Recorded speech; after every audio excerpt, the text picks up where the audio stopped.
Saya mengingat satu kisah. Ketika kecil saya dikisahkan tentang beberapa saat setelah wafatnya Rasulullah. Kita lihat yuk. Ketika saya kecil saya dikisahkan kisah tentang Abu Bakar yang mendatangi Aisyah.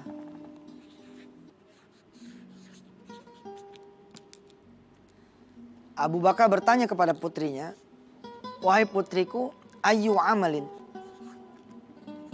Amal apa sih yang dilakukan oleh Rasulullah, ya? Ayu amalin amilahu Rasul walam a'maluh. Walam a'milhu." Ya. Apa yang udah Rasulullah lakukan tapi saya belum pernah melakukannya? Walam a'malhu. Lalu Aisyah menjawab, "Wahai ayahku, engkau adalah sosok sempurna contoh ya dari Rasulullah Sallallahu Alaihi Wasallam." Lalu Abu Bakar meminta Aisyah terus berpikir, barangkali ada yang memang belum Abu Bakar lakukan. Lalu ditunjukkanlah oleh Aisyah, barangkali ada yang belum memang kau lakukan wahai ayahku. Yakni ada seorang Yahudi tua yang dia senantiasa mencaci Rasulullah, ya, yasubbuhu wa yastamihu wa yastimu, ya.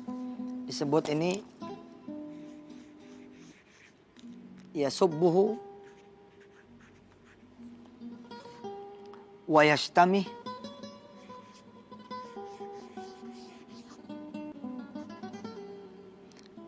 Ini mencaci dan memaki, ya. Yahudi ini dimuliakan oleh Rasulullah. Yukrimuh wa yut'imuh. Rasulullah memuliakan dan memberi makan. Tapi Yahudi ini tidak pernah berhenti mencaci dan memaki Rasulullah. Lalu Abu Bakar nanya, apakah Rasulullah tahu dia matanya buta? Tahu. Ya sudah, kalau gitu tetap bikinkan bubur yang enak, yang terbaik. Nanti saya akan berikan fatwa itu seperti apa yang diberikan oleh Rasulullah. Berjalanlah Abu Bakar menuju ke sana. Lalu ketika disuapi suapan yang pertama, Yahudi tua yang matanya buta ini kemudian mengatakan, "Man anta? Siapa engkau?" Lalu Abu Bakar bertanya, "Emangnya ada apa?" "Enggak, kamu ini berbeda." "Berbeda gimana?" "Berbeda dengan apa yang pernah yang menyuapiku."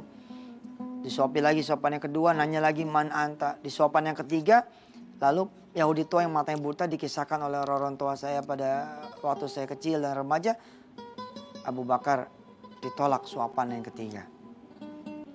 Kemudian Abu Bakar mengatakan, "Wahai patua, Rasulullah lah yang selama ini menyuapi kamu.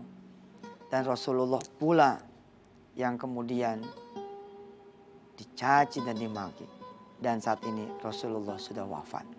Lalu Yahudi tua yang matanya buta itu kemudian menangis. Dia tidak menyangka bahwa Rasulullah Sallallahu Alaihi Wasallam lah yang selama ini menyuapinya, padahal dia senantiasa yasubbuh wa yastami, senantiasa mencaci dan memakai. Akhirnya patua itu memeluk Abu Bakar dan mengucapkan syahadat. Subhanallah. Dibohongi, ditipu, diledek, dicaci, dimaki. Sebenarnya siapa yang beruntung? Yang beruntung adalah kita yang ditipu, yang dibohongin. Kenapa? Yang dimarahin, yang didengkiin, yang disyirikin, yang fitnah. Difitnah. Itu kita sebenarnya. Tapi karena kita tidak mampu mengontrol hawa nafsu, kita nge-kick balik gitu. Kita nge-kick balik gitu. Kita pokoknya kayak apa tahu. Salah pemirsa. Harusnya kita berada di zona keuntungan, ya. Malah kemudian kita tidak mendapatkan apa-apa dari peristiwa dicaci, ditipu, dibohongi, dimarahi.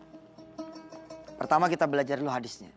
Nih Rasulullah bilang, "Laisa syadid bis-sur'ati. Innamas syadidul ladzi yamliku nafsahu 'indal ghadab." Orang yang kuat adalah orang yang bisa menguasai dirinya ketika dia itu marah. Subhanallah. Ketika diludahin, tuh, astagfirullah. Terus kita nengok, ente tadi ngeludahin aneh, iya, makasih ya. Bisa nggak begitu? Kayaknya susah tuh. Saya pernah menulis tuh di buku saya. cara hebat buat ngelipatin ganda kita punya rezeki, ya selain tentu saja dengan bersedekah, adalah dengan mengikhlaskan apa yang menjadi dengan mengikhlaskan apa yang ditipu oleh kita punya teman, sahabat, keluarga. Tinggal ikhlasin diri doang. Kalau ente mau naik, gimana caranya? Ketika difitnah sama orang, terima. Apa adanya, lapang dada, kita terima. Dia jelek lagi, kita terima. Karena dengan cara itu kita bisa diangkat derajat oleh Allah Subhanahu wa taala.